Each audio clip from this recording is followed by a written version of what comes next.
ऐसन समय आयल बड़ी भागे, दर्शन करे चलब सबसे आगे। ऐसन समय आयल बड़ी भागे, दर्शन करे चलब सबसे आगे।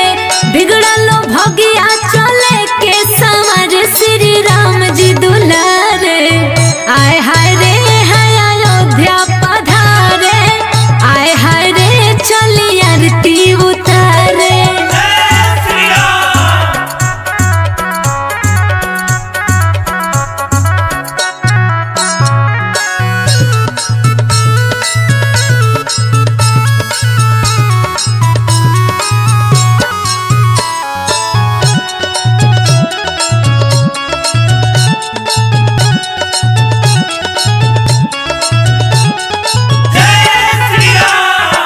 स्वर्ग से सुंदर सजल दरबार हो, सिया राम जी के गुजत जयकार हो।